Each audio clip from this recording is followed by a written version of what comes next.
Hello everyone, I thought let's have a look what the lineup is for Halloween this year.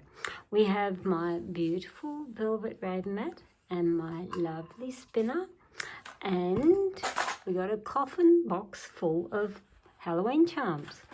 So in your little coffin box, it's a little cardboard box that I make here on the cutter, and so he's got our little skull and crossbones this year.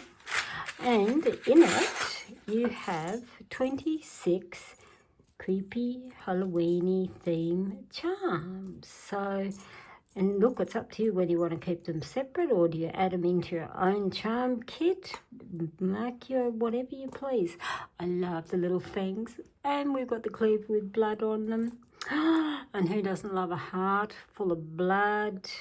And we've got the scarab and the barbed wire and skull and the handcuffs and the ghost and the bat. All the goodies for Halloween. We've even got Hangman, who's a zombie. He's like a zombie. I call him a zombie. He's cute. So I'll show you what we do with them. So I'm just put those back in the little box. We've even got a coffin. How cool is that coffin? So what you do with, let's first look.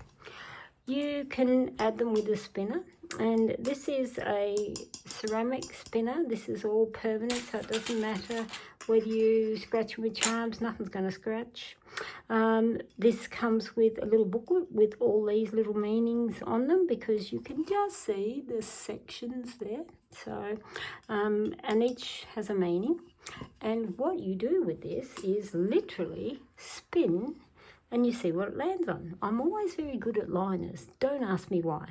So we've got it as the liner between the coffin and the fish. So then you look in your book at what that means. Then you grab your charms. And it's up to you if you want to sprinkle a few charms. So I would say, okay, that's for the coffin. And I can have one there for the fish, and then you read the combinations. So, but like I said, I'm always very good at liners. Don't ask me why. It must be my spin. Like that one there is the bat. And again, you would go through and mix up your charms. And you can sprinkle a few if you like. And you would read those in relation to the bat. So that's one way you can use them.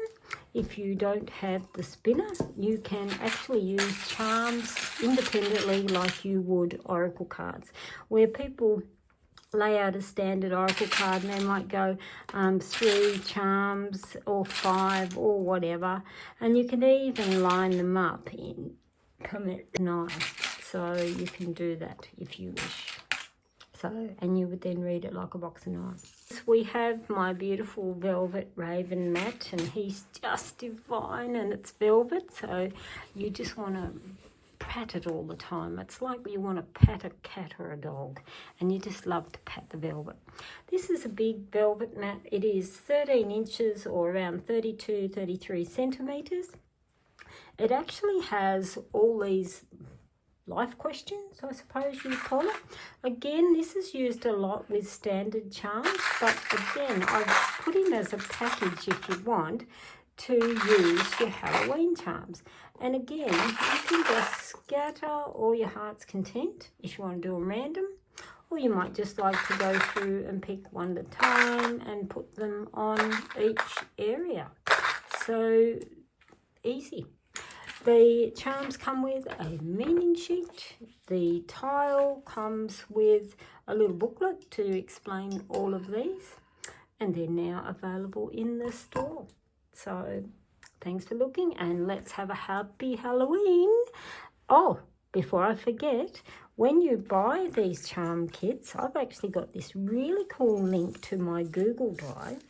And my Google Drive for Halloween has so many downloadables, and it's not just casting sheets.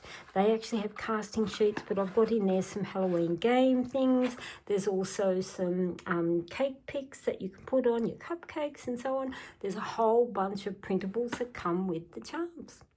Happy Halloween!